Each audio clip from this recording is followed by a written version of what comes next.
Hey everyone, Andrew Root here with David Wood. We are doing a book study on my book, When Church Stops Working. This is our fourth and final session. We hope this might assist you as you read this book, as you think about the church in a secular age and just about the future of Protestantism. David's leading us in this discussion and giving some reflections on the book and maybe some points for you to take it with your people and to be in conversation. And so, David, take it away. Thanks, Andy. Thanks, everyone, for joining in. So, we're going to pick up on the theme of crisis, which we ended with in our last podcast.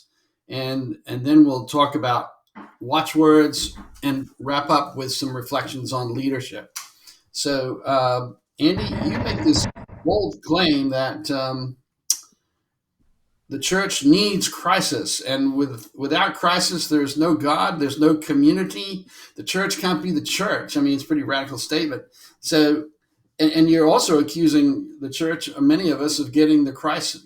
We're focused on the wrong crisis, right? So which is the crisis of decline. So you're trying to promote here a different understanding of crisis and how crucial it is to the life of the church. It's not to be eliminated, it's to be lived into, leaned into, I think, as you put it. And you talk about the crisis that centers us, as opposed to a crisis that scatters us or divides us, is the crisis of encounter with God. So elaborate a bit on how you want us to think about the crisis It, that we are it, it, supposed to live on here. it's borderline masochistic, isn't it? Yeah, that I'm not trying to say the sky is no longer blue and that we should all just embrace crisis. I have been accused of being the emo theologian. So hopefully, there's a reason for us thinking about crisis. But I think the truth of the matter is that to be a Protestant is to be the people of crisis. Like Protestantism is based on a crisis, and that crisis is that we're sinners who stand before a holy God, and how do we make sense of that? Where we come out of the crisis of a church that doesn't attend or claims it didn't attend to the work of a living God and needed to be reformed. So there's something, I think, if you're watching this and you're a Protestant, there's something in us that we're crisis people. But I do worry here in the third decade of the 21st century that we are obsessed with the wrong crisis, that we've got the Hmm. crisis right. And we are a society, at least an American society, that is an incredibly anxious one, that we feel like there's a crisis around every corner, that there's some hidden crises everywhere, that that there's been lead in our water, or we haven't been eating right, or the whole medical infrastructure is been deceiving us of things, or there's some political cabal that's actually running the country. I mean, we feel this kind of anxiety everywhere. Right. So I want us to move away from that kind of anxiety and the kind of crisis that you as a lay leader or you as a pastor better get your crap together or your church is going to go away. I want you to pivot away from that crisis. But the crisis I do want us to embrace, which is, I think, a more fundamental crisis, which we've tried to explore with these pastors in this grant, David, and kind of got us enamored with Charles Taylor, is that the crisis really is the imagination and the movements into the confession that there's a living God who moves within history. That's the crisis, and that crisis can never be escaped, because the crisis we face is that a church is a community that's built around the confession of a living God, and God is God. God can't be controlled. And Hmm. so the part of the crisis is you can't control this God, and yet you're supposed to say every Sunday when you come to worship, come and experience, taste and see that the Lord is good. And yet you have no power to be able to make sure that this God shows up. This God is not a mascot, not a pet. And when God is God, when we truly are about worshiping and proclaiming a God who isn't a religious idea, but an actual actor in the world, that's a crisis. That's a crisis of how you do that.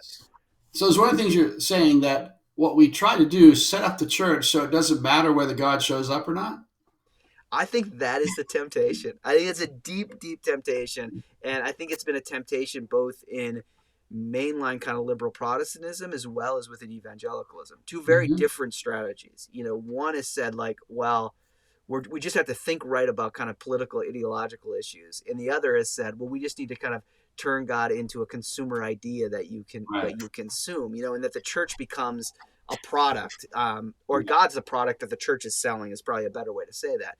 And both of those end up kind of going backwards or denying this very almost nonsensical phrase, but important phrase that God is God. And um, what that ultimately means is that God, that God cannot be controlled by us. I mean, this is Right. one of the reasons why I love Hartmut Rose's work so much in his little Hmm. book, The Uncontrollability of the World, Hmm. is because there's been a movement since the early 20th century, really since World War One, in Protestantism to try to remind Protestantism that God is uncontrollable and that Right. you can't control God with religion, you can't control God with church practices, you can't Yeah. control God with kind of culturally imposed certain kind of forms of religious imperialism. God is uncontrollable, and that's where the faithfulness of the church begins in its confession of that crisis, that God is uncontrollable.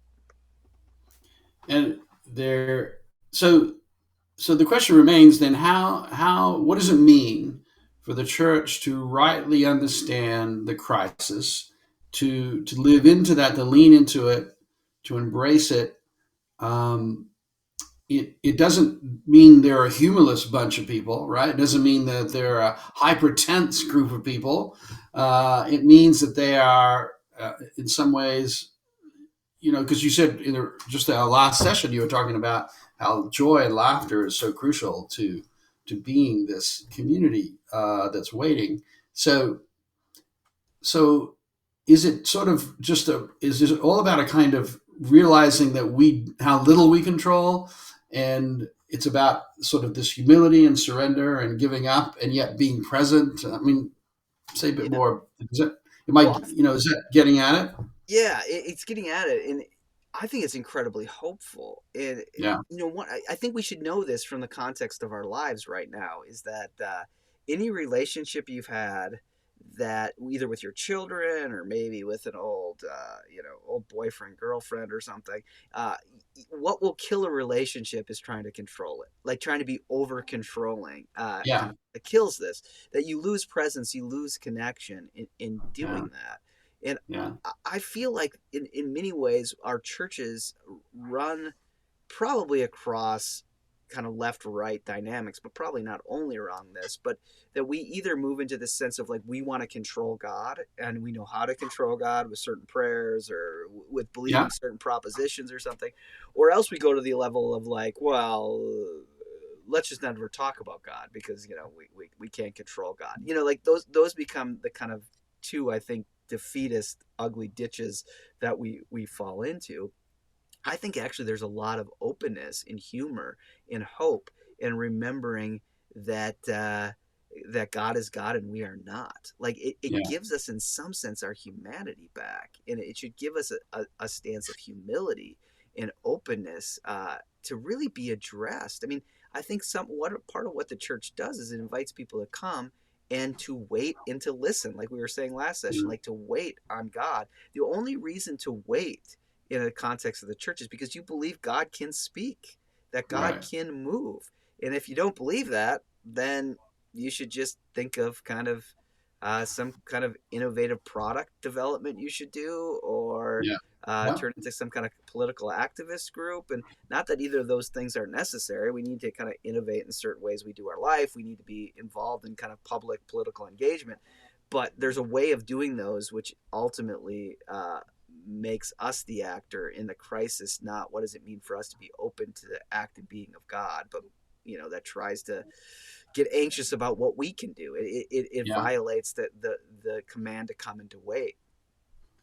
It there's a word that keeps coming to my mind. I don't know how this fits in here because you don't really talk about it in the book, but it's this element of contingency, right? Mm. Is that we we just have to live with the fact of how, or the reminder, or act in such a way that we understand that how little we control about God, and the best we can do is sort of create or cultivate the space in which God might show up, to put it in, that's obviously we're not putting God in a box, but Yeah. it is sort of, and then that sort of pushes the question, what does that look like? Yeah. And well, I guess we have the sacraments, we have all these rituals that we do together, and in a way, they're all designed to work in a way that opens up space, doesn't guarantee anything, but it does sort of, it's even though we're doing these things, it's still somewhat out of our hands as to what actually comes of it all. Yeah. And maybe that's part of the reason, that takes us back to the last session a bit too, why we hate waiting so much is Yeah. because we live devoid of certain rituals that would frame our lives and connect us even as we wait. And then when you couple that, when it becomes a cocktail of also pour in, you're not really sure if you're, as this kind of secular people that we are, which we've talked about in the first session, where it's kind of, you can say things like, I'm taking a break from God for a while. Like there isn't a kind of necessity to have to be thinking about God or organizing your life around God, because the rituals we do have, like getting to work or getting our kids to school or, streaming a show, don't have any deep kind of sense of ultimacy and spirituality within them. Then all of a sudden it does feel like waiting is a waste and the crisis is always your fault, and you need to find some guru, some YouTube personality who can help you get the most out of life. But I do think you're right. Like these practices we have in the church, I mean, what worship should ultimately be is coming and waiting on God and confessing that we're in a crisis, that we can't save ourselves, that we can't save the church, but God surely can. And if we come and wait upon God, then maybe we can do that. I think the other crisis here with this, David, that connects to the last episode too, is we're all cool with waiting and cool with waiting with God, as long as it can happen in like 24 hours or 3 weeks or 8 months. But when you look at the biblical story, it's like you wait, it could be generations. You could be waiting for 3 generations. This God is God. This God doesn't promise you by the end of the decade even that things are going to happen, and I think we feel really uncomfortable with that. And in some ways it's because we've forgotten that we're finite creatures who are embedded in a longer history that we don't get to see, or it's gone before us and will come after us. And so this is a crisis in itself, that you're called to wait on this God, and this God does not promise you that this God will show up while the Peace USA is still a viable denomination. Exactly. This God does not promise you that this God will show up before your kid turns 14 or something. This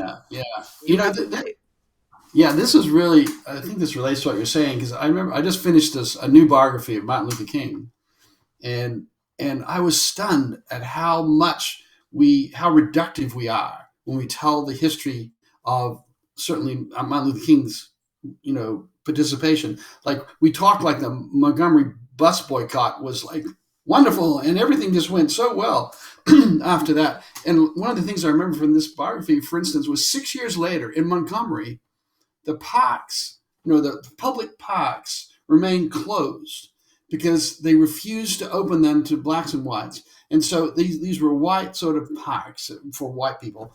And so 6 years after the bus boycott, those parks were closed, fenced off, overgrown, because they refused to integrate those. So think about that, 6 years. I mean, this was a long march, and it's still going on, obviously. But my point is here, the way we tell these stories takes all the waiting out of them. Does that make sense? Yeah. And so I think on so many levels, we are just so conditioned that when God acts, the world changes and it's all done, right? And yet that's not the way it happens in our lives or in our churches. Or if it does happen in our churches, chances are it's not God, because it's so ephemeral. It goes away as fast as it comes. Yeah. Anyway, we're sort of getting off here a bit. Yeah. I think there's a real conditioning here you're trying to call us to that is quite different than what is sort of inscribed in us by the culture, and of course it makes its way into the life of the church. Mm-hmm. I want to turn briefly, before we run out of time, to your whole point about your attack on mission statements, right? Which is sort of this, it's like a golden calf, whatever. But we all learn that the first thing one must do if one's to be an effective leader is to have a mission statement, and you really you don't completely dismiss that. On the other hand, you are pretty critical of what that's about, because I think one of the things you say about it is it tends to talk about what we have to do, our actions, and as if we take over in effect. And so, of course, what you substitute for that is, or at least have alongside of it, is the watchword. So, say a bit about the difference between those two things in your mind. Yeah, I am a little bit. The mission statement becomes the punching bag a little bit here, Yeah, but it right. is true. Like at least since the '80s, I think people who are pastoring, in the '60s and Yeah, '70s, maybe early '70s, but for sure '50s, '60s would have been like, oh, mission statement. I mean, but in right. some sense, your denomination or whatever kind of collective you were in kind of set the terms for that.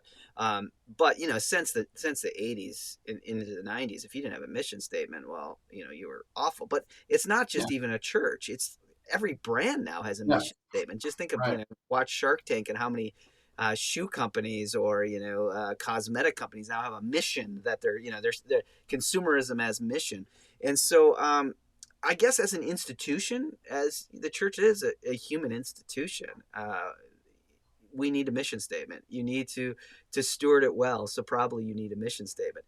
But your mission statement should not come at the detriment, or it should not swallow, or maybe more likely you haven't even thought about having a watchword. And a Yeah, watchword is a kind of idiomatic phrase that you can sometimes hear Europeans say.